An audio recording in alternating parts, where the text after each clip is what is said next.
that acronym HOW. Yeah. First, we have to be honest, right? Yeah. Then I have to be open-minded, and then I have to be willing. Yeah. You know, I want to throw you a curveball on that. Honestly, bring it. here's a curveball. It's not really a curveball, but it's really. I picked it up. You know, I've been studying how they wrote the big book, how they wrote it. Actually, I've kind of finished it for now. But the way they said that in the beginning, the way they meant it, is you have to be honest about yourself Mm-hmm. to yourself. Okay. Honest about yourself to yourself. That's the Okay. initial part of that honesty that they're talking about.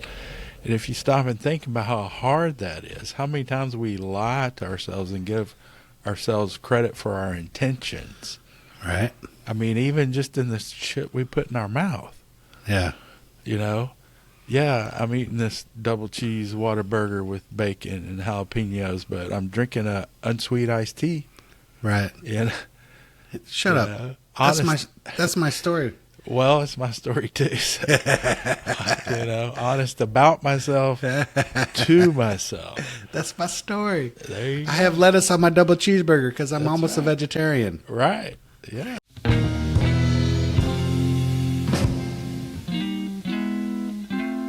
I do. I guess I guess we could start with the whole, does God take part in human affairs, and see how it goes towards that whole, the difference between pain and suffering, because I think they do go together to a certain extent. Okay. So, want to do it?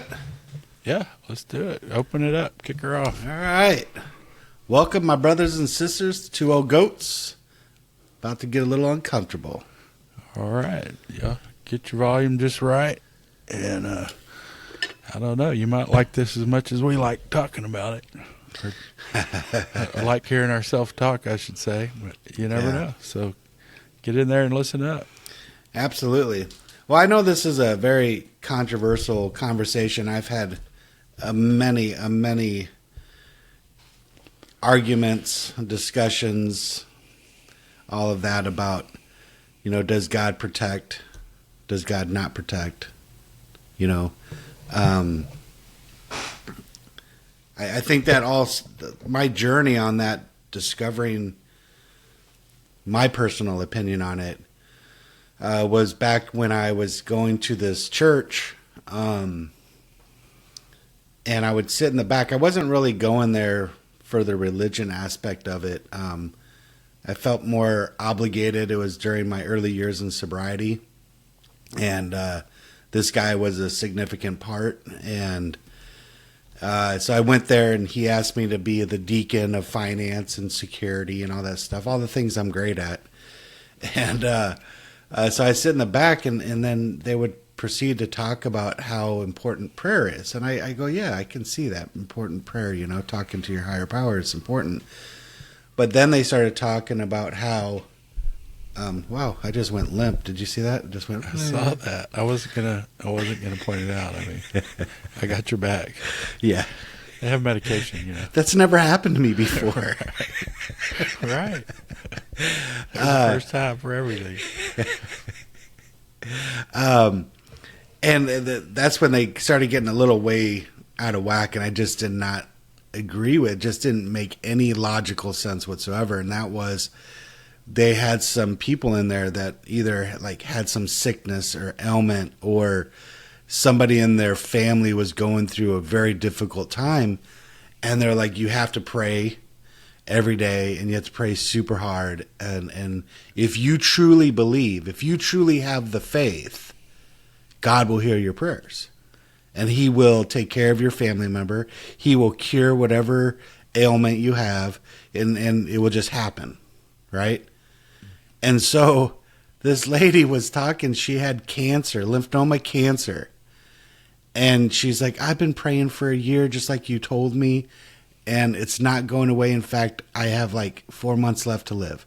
Mm-hmm. And the pastor actually said, apparently you don't have good enough faith.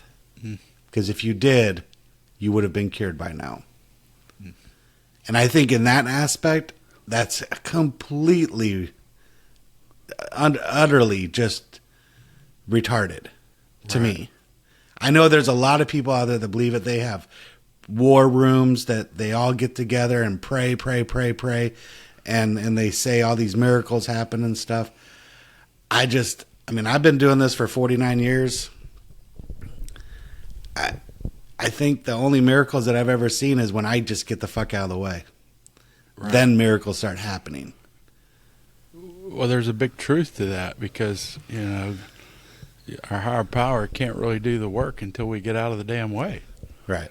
You know, and we like to say he waits till the very end, you know, but who knows? It could have went on for a lot longer. We just weren't sure how much longer we would endure the suffering, but he, you know, he steps in when he needs to.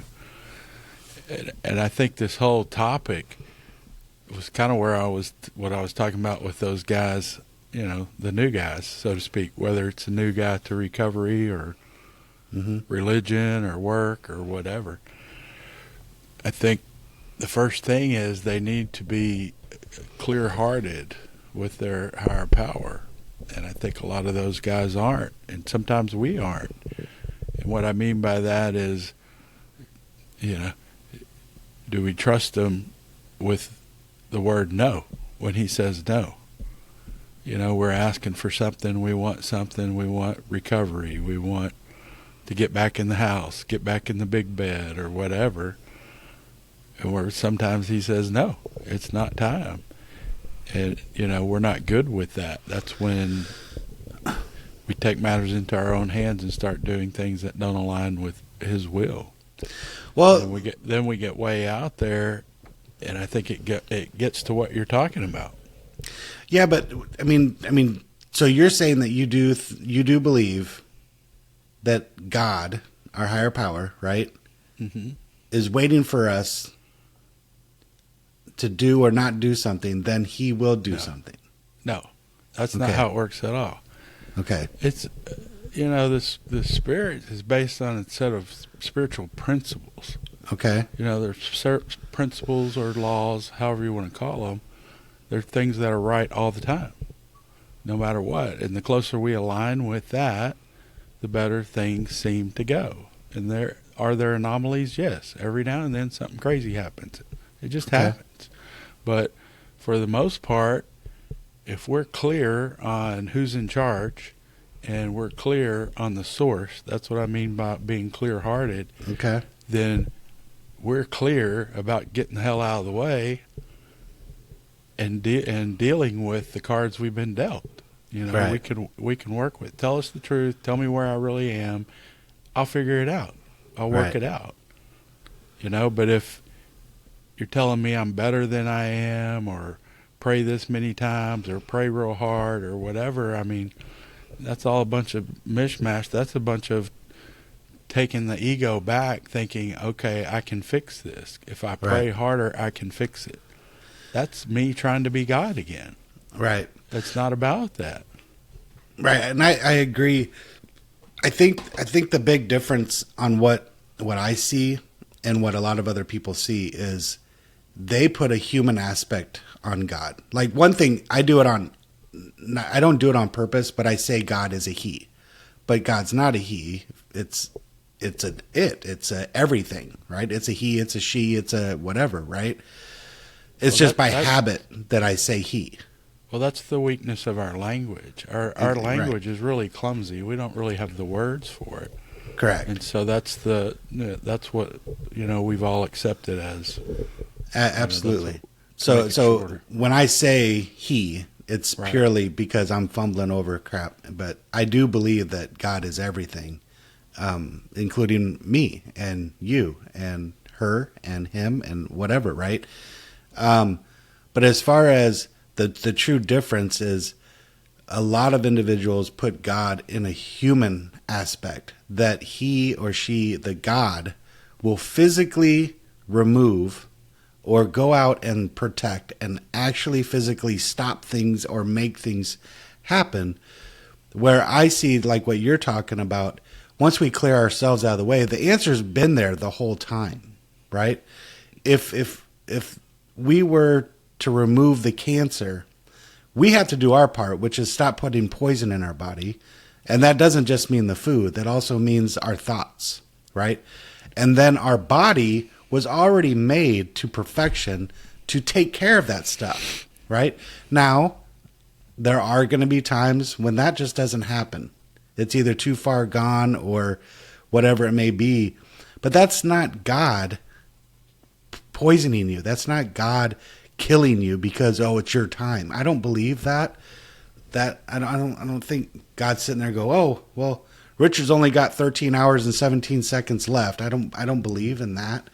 I believe all the answers and the freedoms are already set.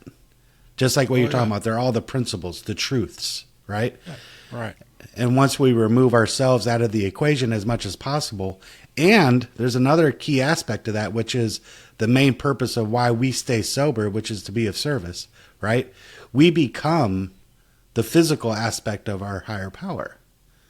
We're the ones that pull the baby out of the burning building. We're the ones that, do what we can to help stop sex trafficking. We're the ones that we are the hands of our higher power, physically embodying the higher power, as in Jesus, what Jesus did, those miracles, once he put his hands on things, So I think that's how I see it, and to me, it makes more sense, because the other way of thinking, like I had an argument not too long ago with one of my sponsees, and she was adamant that, she had a little Ziploc bag of prayers that she's going to pray, and her God is going to protect her son and her daughters and all this stuff, right? And I go, but what if something happens? Does that mean your prayers don't work? No, that just means it was meant to be. I go, so you're saying God wanted your son to get in a car accident? Well, if that's what God wanted, I'm like, there's no way. Why how could something like that be a God that wants to sit there and go, you know what would be fun today? Have my son have that person's son be in a car accident and mangled. Yeah, his son. You're right, his son. Well, you know what I'm saying. Yeah. I just don't see that happening.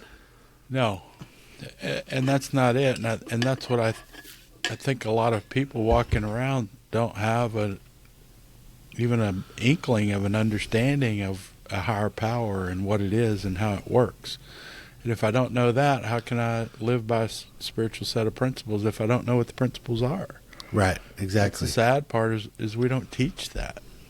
No. We should be teaching that in elementary school and junior high and all the way up. Well, I think they used to. Probably. Back before there were schools. Right. They used to teach us the right way. Oh, yeah. Well, it was back in the school, I had a math teacher.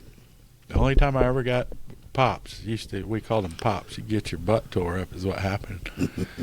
Some of those PE coaches had, baseball bats flattened out that they used on your butt. Yeah. And you didn't mess up a lot. Right. That was the thing. But I had a math teacher.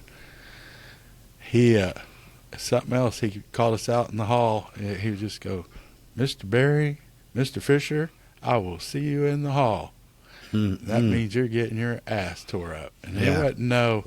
You just went outside, and he brought his paddle outside, and he said, hold on to that stair banister right there. You got 4 whacks. Right. Man, I wasn't going to cry. Damn, that hurts. Yeah. It hurts. Mine was a science teacher, and we call them SWATs. There you go. Yeah.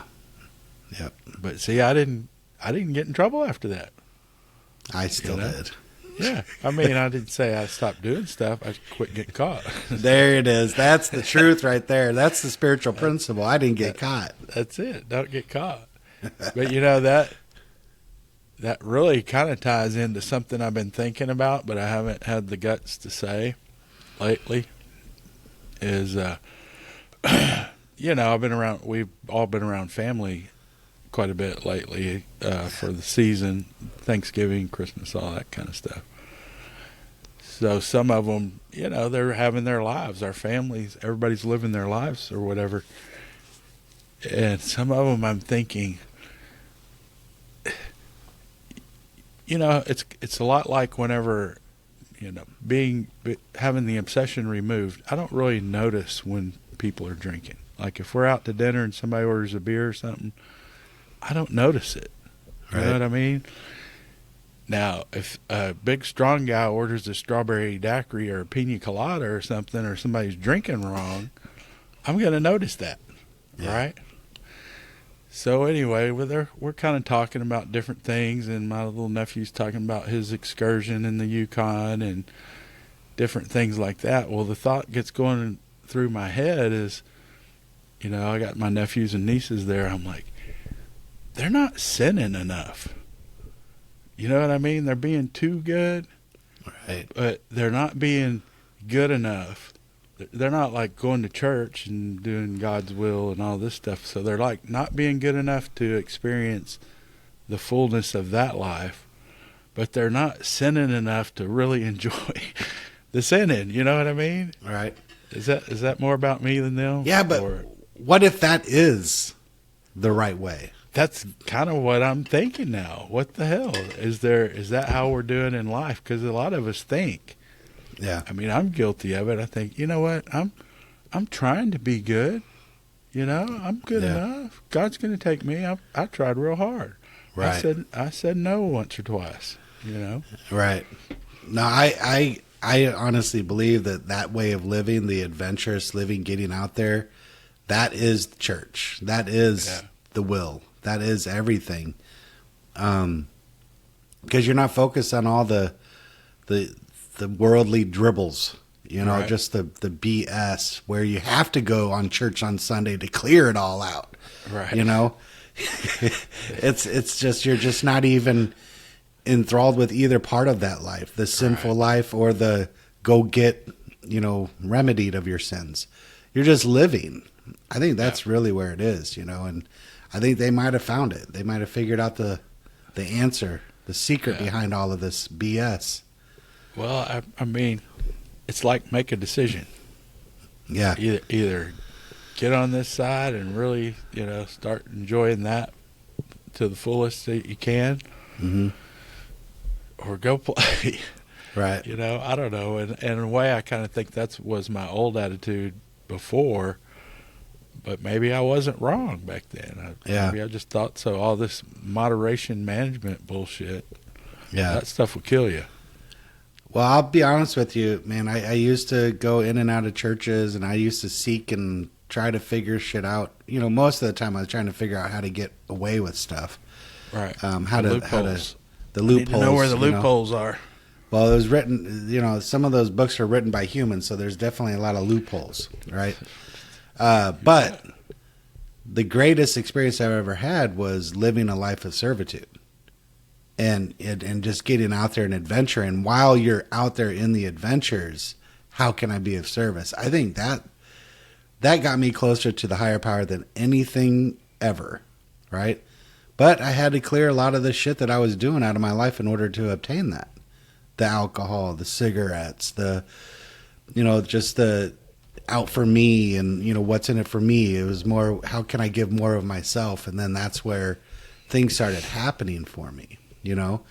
It's not that I'm blessed more than anybody else. I've just removed more of myself out of the equation, and life tends to be a little bit easier, which goes into, let's talk about suffering and pain. You hear that a lot. That's kind of what we started with, was something about suffering, wasn't it? Yeah, but this, I mean, it goes directly into the pain and suffering. I hear a lot of people talk about, well, this is just one of those things, I have to suffer, and well, if you say that, then yes, absolutely, because it's your choice to suffer. Because I believe there is a difference between pain and suffering. They may feel the same at times, okay? There's some kind of physical, mental, spiritual, emotional friction happening, right? And some of it hurts more than others. And both of them can hurt, okay, in all of those aspects. But I believe suffering is self-induced because you're not wanting to grow, okay? And it's you fighting the nature of yourself, the nature of those principles that you're talking about. That's suffering. Now, if you want to align yourself up with those principles, there's going to be pain. And that's where, like, the birthing pains. It's going to be short-lived at times. Sometimes it may take a little bit longer than others. But the end result is so much better, right? Where in the suffering, once you get done suffering, now you got to go through the pain. See what I'm saying? Or you get the pain and then people hang on to the pain, and that's what causes suffering. Yeah. Instead of experiencing the pain and letting it flow, let it go. Right. Yeah, it's either they're trying to prevent the pain from happening, so they suffer, right. Or while they're holding on, or while they're going through the pain, they hold on to the pain and suffer, right?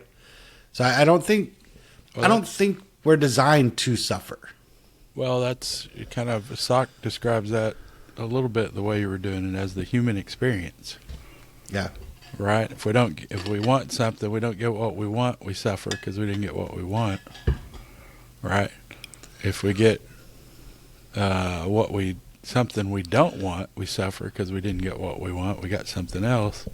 And then if we get exactly what we want, we suffer because we're afraid we're going to lose it or not be able to hold on to it, or it's not going to be just right or whatever. But either way, it's the human condition. Right. You know, we always want something else. But what if we don't? There you go. That's it. Then you just go through pain because you're still going to go through changes. Right. Well, the pain is when you hold on to one of those stages and you're stuck in it. Yeah. So that's the painful part. Yeah. Well, I think there's going to be painful stuff in anything that you do, that if you're aligning yourself up with the spiritual principles, because ultimately you're dying of yourself. And yourself doesn't want to fucking die. Right. That was kind of my next question on these spiritual levels, principles, and learnings, whatever we want to call it. Does it always have to be painful? I think it. I don't know. I mean, it's always been somewhat painful to me. Yeah. In everything. I mean, there's some things that come easier with practice, and it doesn't hurt as much. You know. Right. And I'm not just talking physical pain, but there's a lot of mental pain and anguish. There's some emotional pain and anguish. Yeah, that's the worst kind. The physical pain's usually not that bad. I kind of get off on the physical one. So it's quick and over with. I kind of like it sometimes. Unless you do something and drag it out for 3 months. Right. or years. You know, I think we were talking about that. People celebrating their death of a loved one for years, constantly going back to the suffering over and over on purpose. Crazy. Yeah, that's there's something going on there, but that's their belief, and they teach that. They teach that stuff. Oh yeah, you know. Yeah, they're teaching to more people than they know, because whoever's around it, that's what they're absorbing. Or if they're not actively trying not to absorb it, they're absorbing it. Right. So. That's why I think the best teachers or best teachings don't have a roof on it. Yeah. You know, it doesn't have 4 walls. Because somehow, some way, when it has 4 walls, it's skewed. It's people's personal opinions about things and how they can get more out of it themselves. Which I think they just teach suffering is okay and acceptable. Closed in, I guess. I don't know.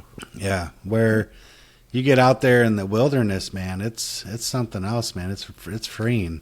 Yeah, it's wide open. You better be paying attention. Absolutely, it's very freeing. I love it. Well, it's interesting too. You know, we think all these things. We were talking earlier about God saying no or not doing what we want, and things like that. It's interesting to me how we take that as punishment.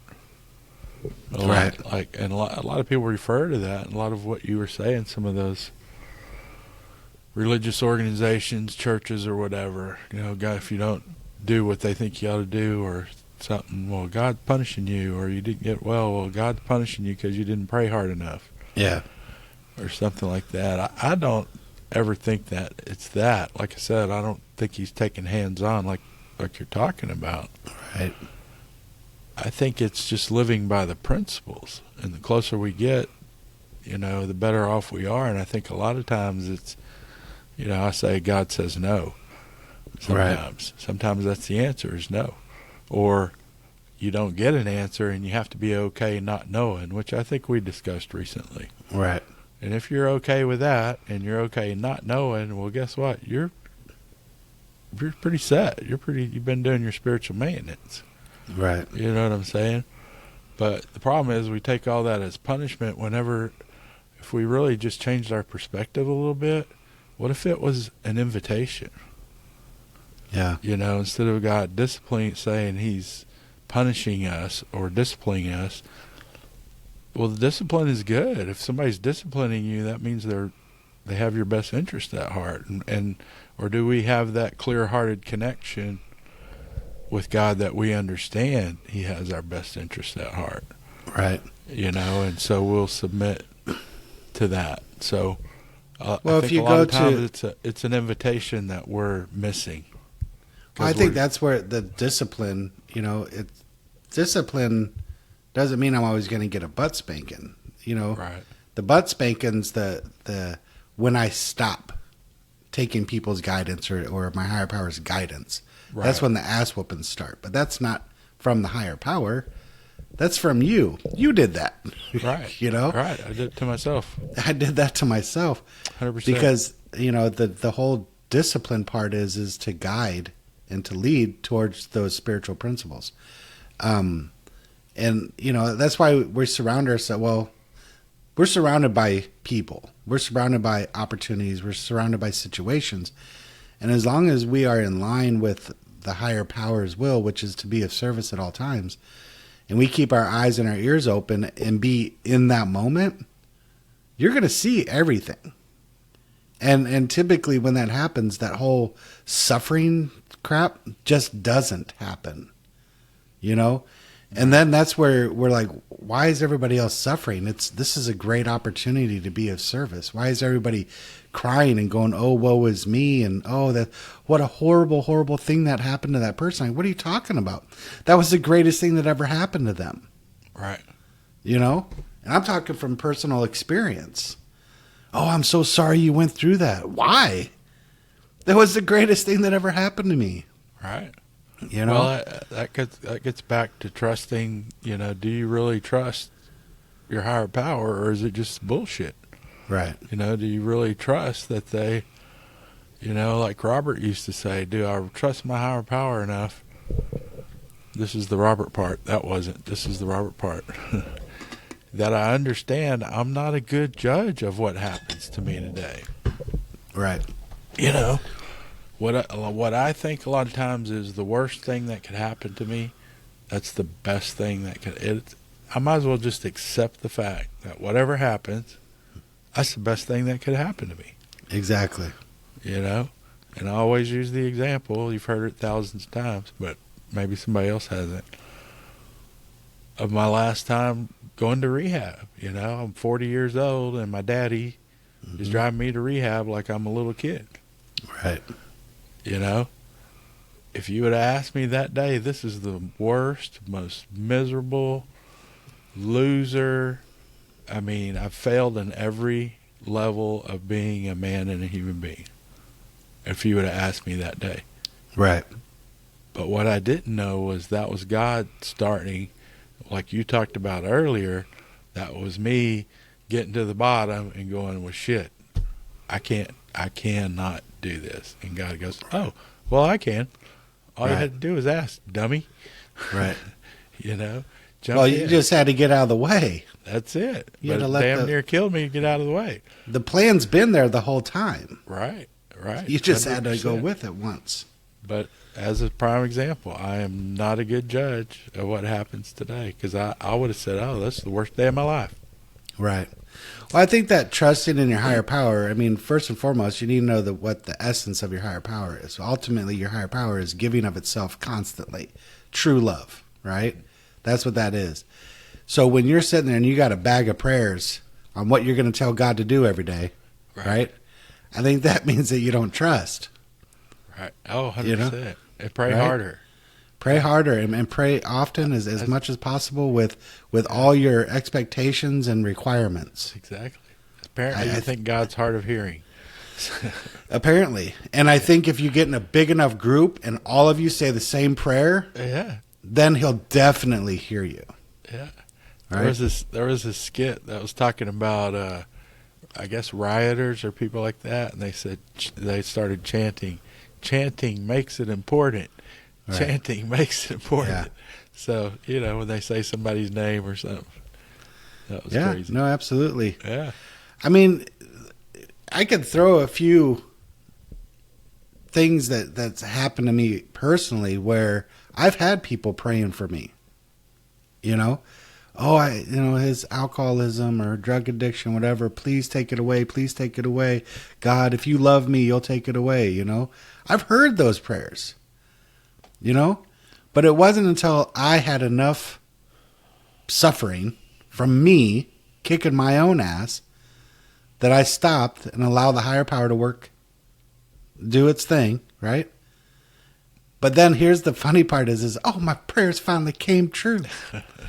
Dude, it had nothing to do with your prayers. Right. It had nothing to do with it. Oh, you got to let them win one every now and then.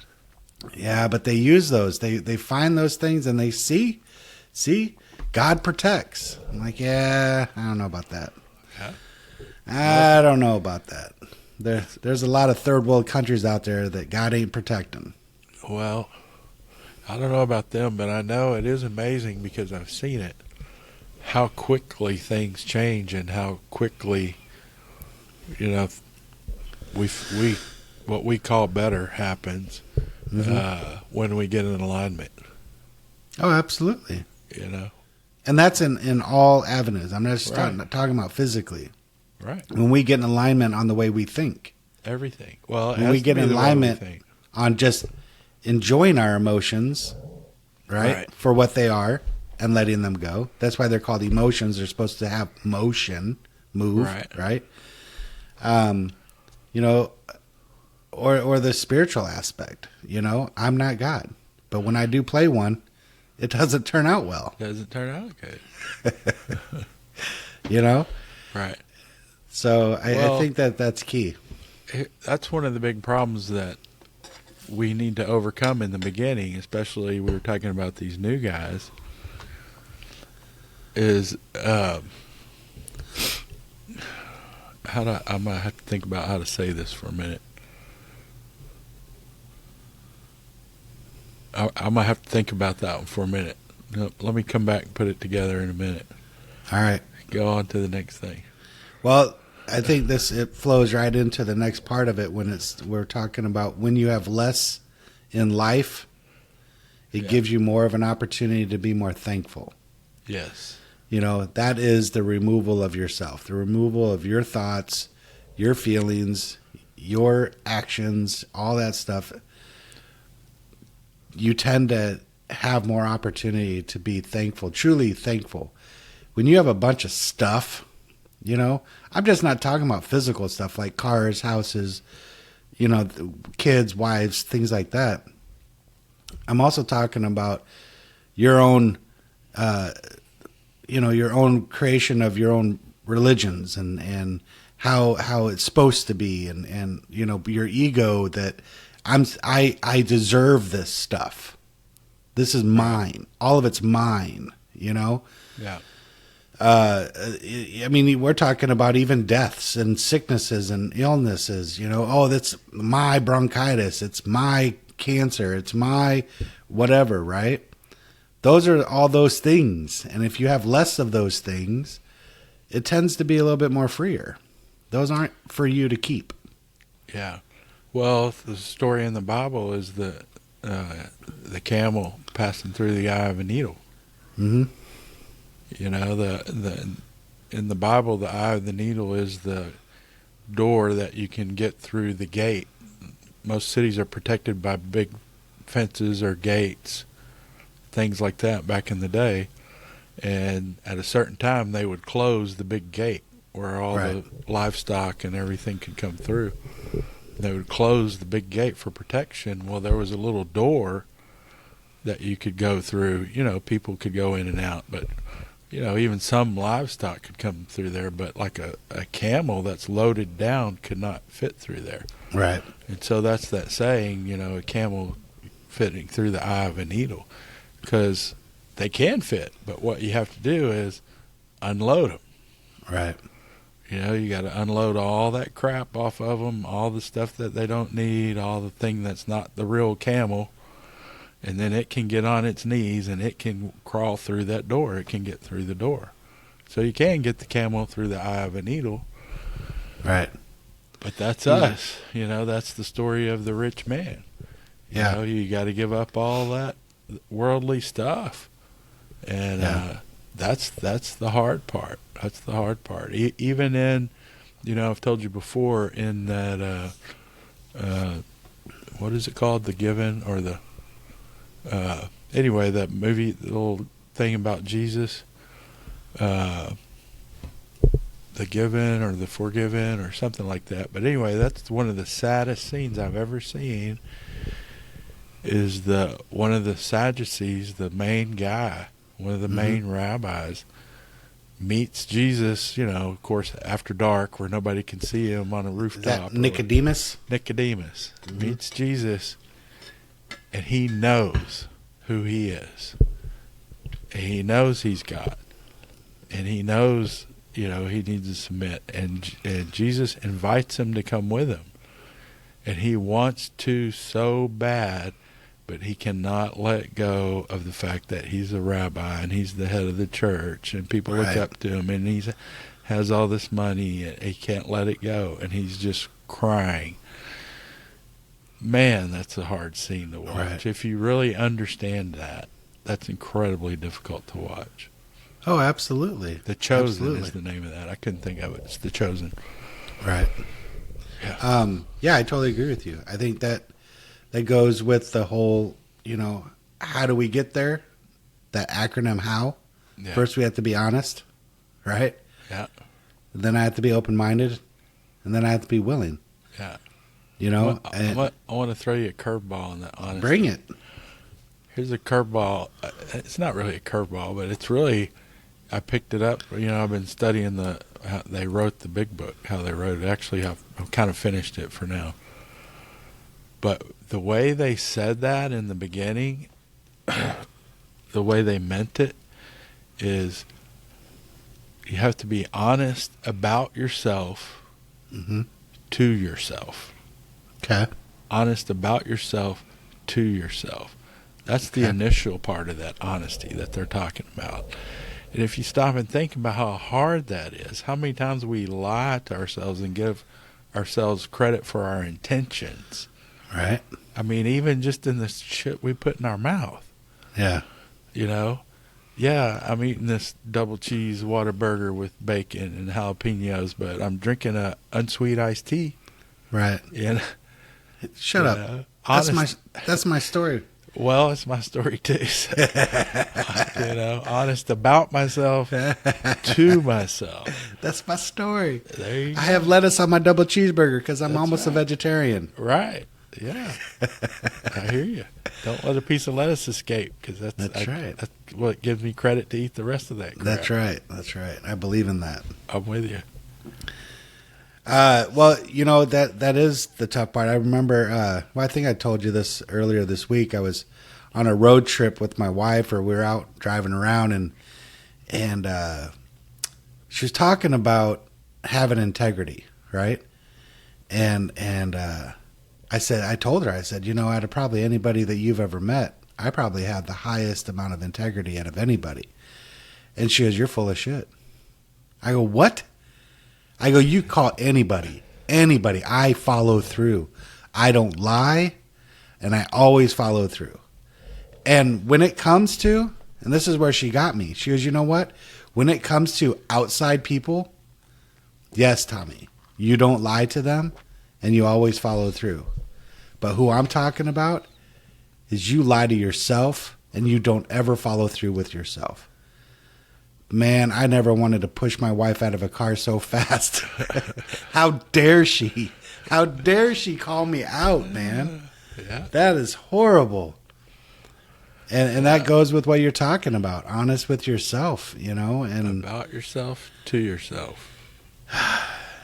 and that's going back to the suffering, man. The only reason why I ever suffered in life is because of me. Right. It's my thoughts. I put myself in this situation, 100%. I didn't need to do that. Right. Yeah. Which going back to, let's go back to the thankful part, Right. removing all that stuff, the emotional baggage. We don't need to be holding on to emotions. Let's throw that off the old camel, right? And then let's be honest to ourselves about ourselves, right? Where am I going? Why did I put myself there? I got to get that out of there, And then the open-minded. I don't really know anything. And the more I read, the more I experience, I find out it's the less I know. Right. And which is great. And if you can embrace that, I've embraced it. I love it. I love not knowing. I love saying I don't know. Right. It's so much more freer than me coming up with bullshit, lies and interpretations and just BS, I don't want anyone to know that I'm stupid, Oh, yeah. Internet world, I'll tell you right now, I'm not smart. Yeah. Oh, yeah. Who I am today is I just love experiencing stuff. And the more I can just be honest and say I really don't know, it feels so much better. Oh, yeah. Now, I remember early on, I discovered that by accident. I guess I was just too tired or something, but somebody asked, and I remember where it was. It was was doing the Saturday morning aftercare, and it was after one of those deals. And by then, I was a facilitator person, so I had my own little group of 13 people, like I'm somebody, Yeah. And somebody asked me a question, and man, I was just tired or something, because usually I'm going to make up some bullshit. If I don't know, you're going to get something. Right. But I just said, for some reason, I go, man, I don't know.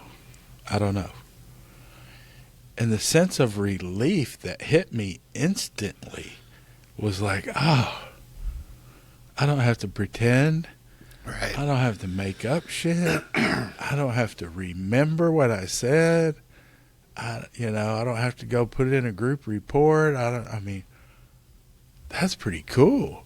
Yeah. And so, like, for 2 weeks, people would ask me, you could ask me what my name was. I don't know. Yeah. Because it just felt so dang good. Right. Yeah. Yeah. Well, I do have a dilemma once in a while, and we've talked about this a little bit, is not knowing, right? And or just not really involving yourself with it. Right. But I do believe there's still times that you do know and you should share. Yeah. Going into the behavior continues unless they know. But that's where my ego gets involved is I feel like I need to tell them over and over and over and over when I really just needed to say it once. Yeah. You don't have to eat that way. You don't have to live that way. You don't have to talk that way. You don't have to think that way. And then I need to back the fuck out and get out of there. Yeah. That's not always easy. No, because then I ensue and then I start suffering. I'm the one that ends up suffering, ruining the relationship. Well, I hate to remind you, but it is a lot like Amy said. That's pretty easy with, the people out there in the office and shit like that. But, man, that's different at home. It's a little harder to do. Yeah. It is. And, I love my wife that she's man enough to tell me the truth at times when I need to hear it. Yeah. There's a lot of people that won't tell me the truth for whatever reason, Yeah. And so I do appreciate a good solid human, male or female, I don't care gender. Yeah. They can stand up and say, nope, you're full of shit. Yeah. Thank you, because I've been suffering because I keep lying to myself saying that I am, Yeah. So I think it is important that we should say something to somebody. Yeah. How they take it, that's on them. That's their deal. Right. What they do with the information. Yeah, we just That's got to what do they our do. part. 100%.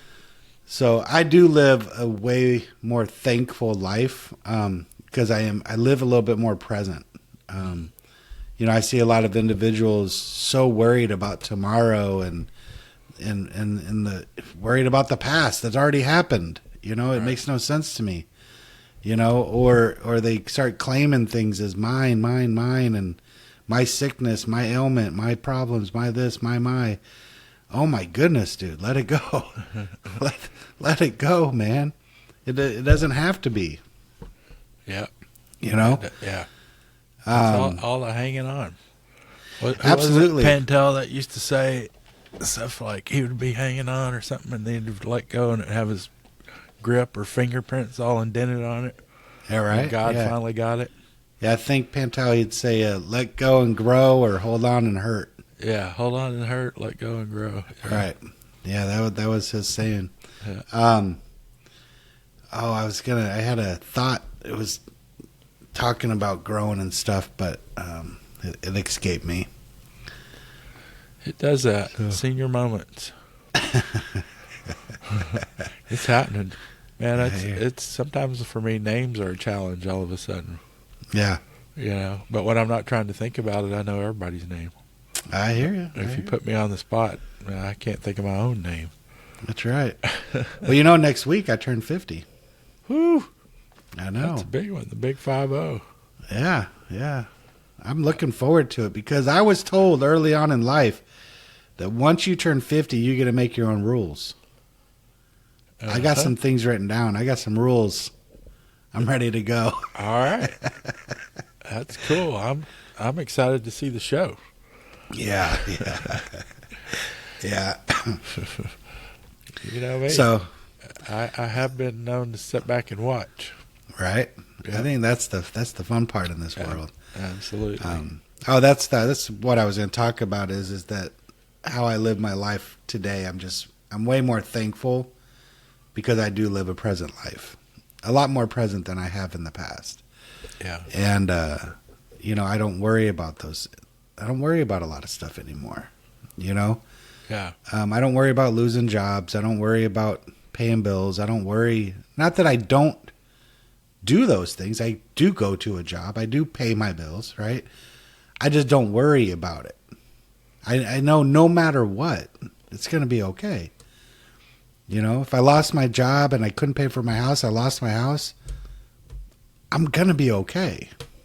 Yeah. One way or the other, it's going to be all right, no matter what. And I think that's true right there. That's true faith. Well, I think that's getting back to understanding the source. You understand the source. right.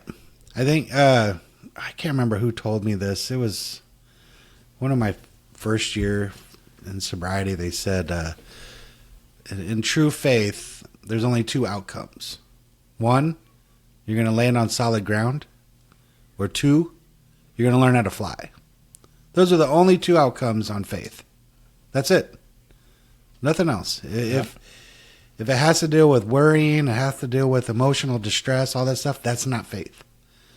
If you're sitting there getting sick because of somebody else's relationship, or you're getting so sick and tired and frustrated and suffering, you have very little faith.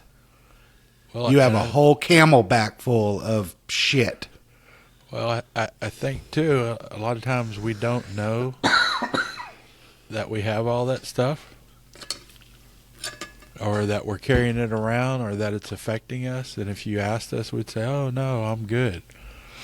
But, what I like to turn to, and what the regular world doesn't have, but they should have, in our book, the Alcoholics Anonymous page 52 test. Yeah. That middle paragraph changed all those questions into, or all those sentences into questions. There you go. You want to know how I know if you have good faith or not? How's that? Go out at 290 at 7:30 in the morning. Go out You at ever- 290. Go on Interstate 290 or Highway 290 Right. at 7:30 in the morning, Right. and let's see how you respond. Driving? Yep. Oh, I do that. I don't like all the traffic, but that's about it. But you may not like it. There's a lot of things in life you may not like, but that's not important. The more important thing is if you want to know where you're at spiritually, Right. let's see how you respond. Oh, yeah. I understand. That will tell you exactly where you are in life. Yeah. I understand. You know? Right. I think that's a true testament right there of where you're at. You know? Well, yeah. Well, it's not going to get better anytime soon. 290 or your faith? 290. Excuse me. 290. They're building more. Yeah, it don't matter to me. Yeah, my cousin's company's fixing to open a whole new neighborhood out there. Yeah, I have so much more respect for 290 after driving down on 35 in San Antonio. Oh, yeah. 290 is beautiful. 290 and I-10's horrible now. I-10 coming into Houston's horrible. Absolutely. Yeah, But I'll still, tell you nothing beats 35 in San Antonio. what. Yeah. That is the that's worst. Terrible. Yeah. It's horrible. The only good thing about it is you can exit at San Marcos and then you can hit 21. Yeah, you were telling me that. Yeah, that's a good backcountry / old. Are you saying that not really that's highway God's drive. way? That's God's way. It's There you 60, go. 65 mile an hour all the way. There you go. That's And nice. it's blacktop. I like it. It's a nice drive. You can go your way, Yeah, you get to see the country and hills. or you can go God's way. That's it. You choose. It's free will, brother. That's it. It's going to be his way or it's going to be his way. That's right. How much do you want to suffer? So how can I stop that? How can I stop saying him and he? That's just going to take more practice. Well, it's the I am. Yeah. That's the power is the I am. I do practice quite a bit. Instead of saying God or he, Right. I say higher power. And Yeah. that does eliminate the whole gender aspect of it. Yeah. Because I don't want to genderfy the higher power because I think that limits. Yeah. I heard a Dutch term. Dutch? Yeah. You know what? My chat GPT girl quit on me. She hasn't been answering me. Did I do something wrong? No, that's been all day, man. I don't know what's going on with it. I was having a heyday with it today. I was asking about its competitor, Gemini. I broke threatened it. ChatGPT today. I threatened it. I said I'm just gonna go ask Grok.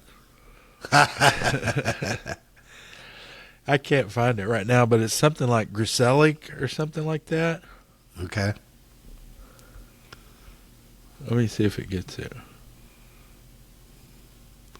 I know ChatGPT's been out all day. Yeah, no, they're sucking. That's terrible.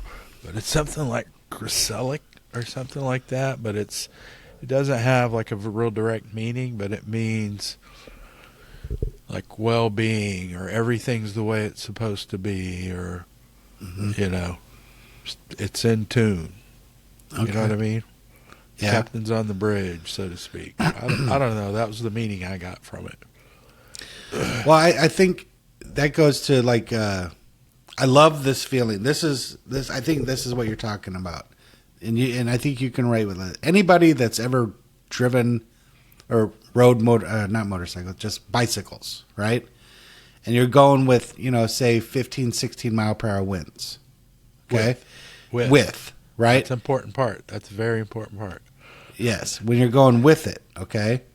And when you get up to an optimal speed where you no longer feel wind, that's where you are supposed to be because there's no friction. It's like no gravity. Everything's just quiet and you don't even hear the wind blowing anymore. Oh, yeah.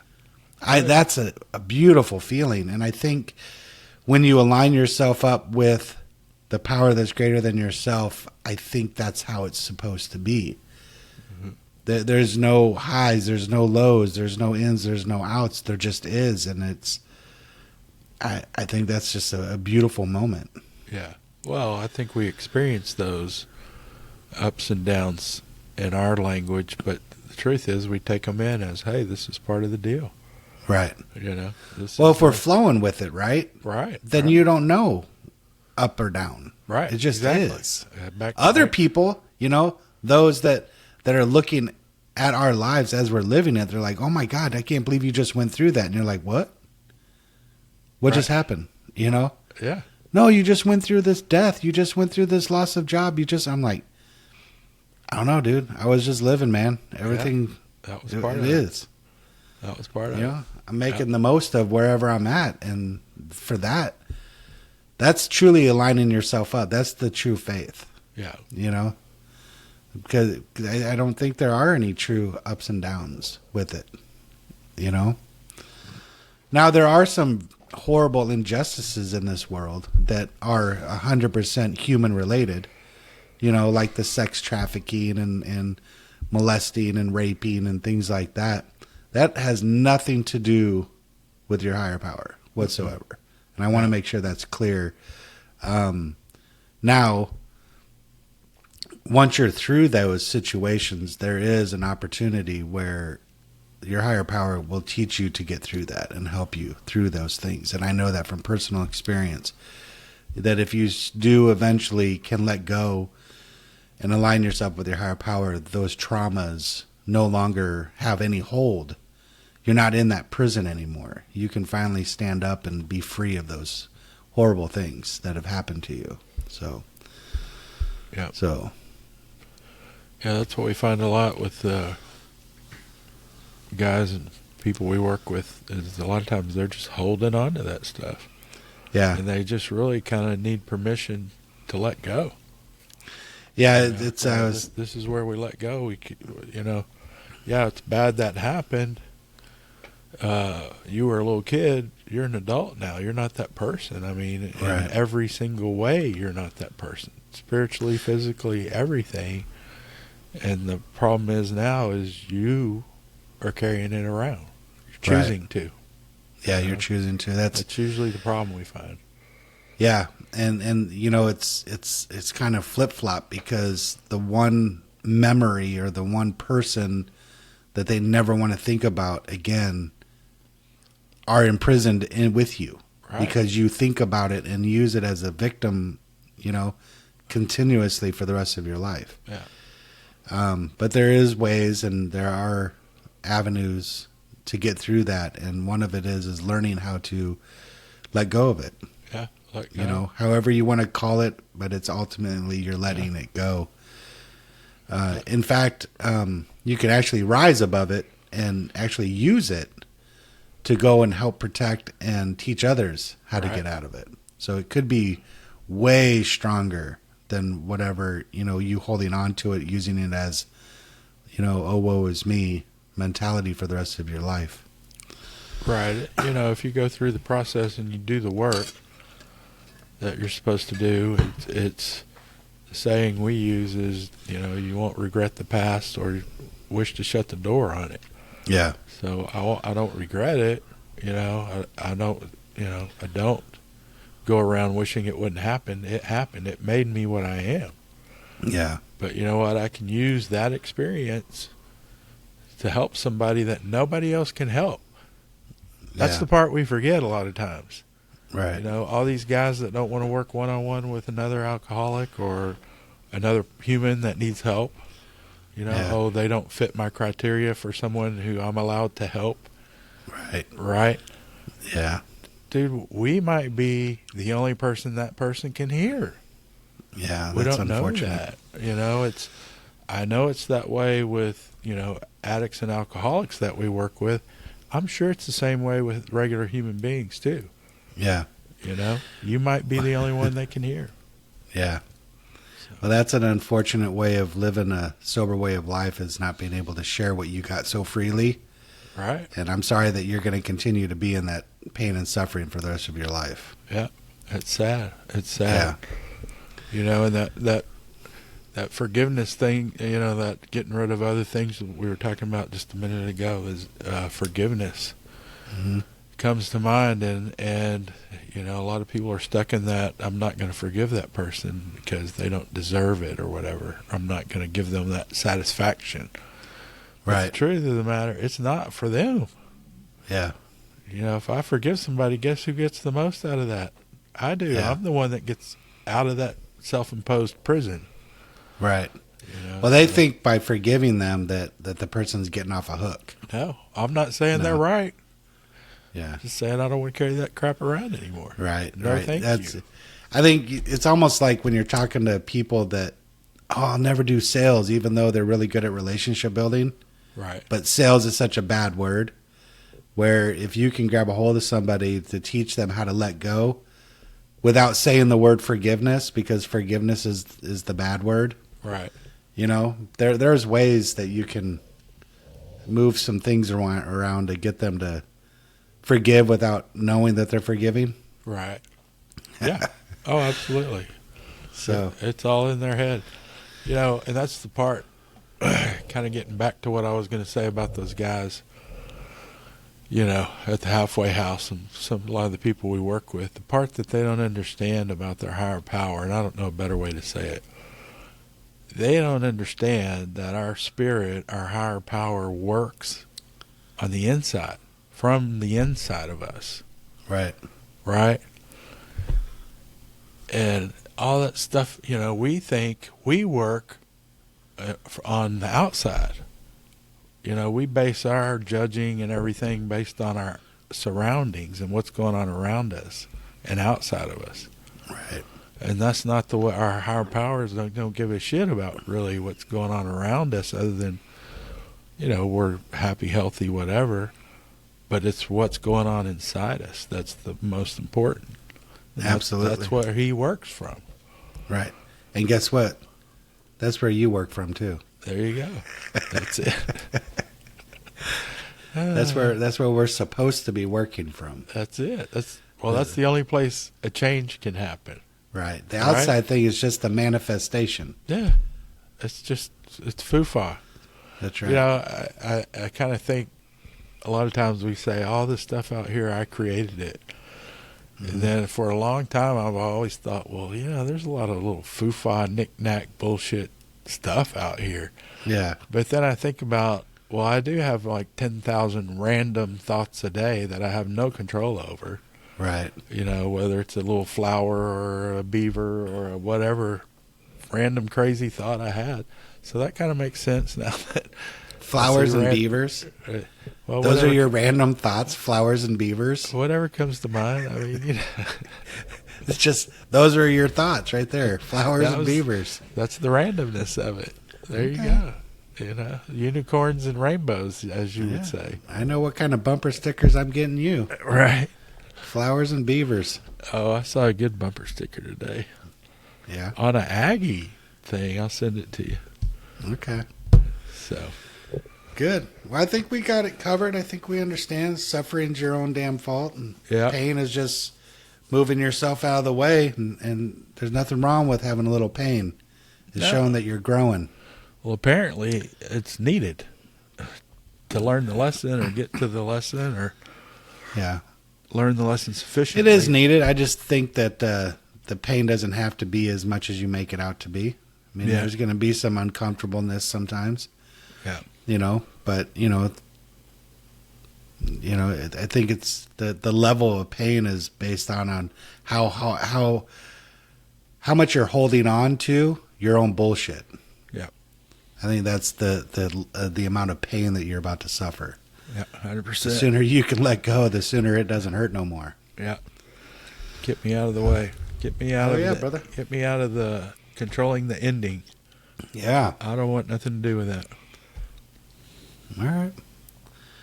Cool. Well, I'm looking forward to hearing this one. I'm interested with our new microphones and our fancy headsets and stuff. Yeah. And your headset looks bigger than mine.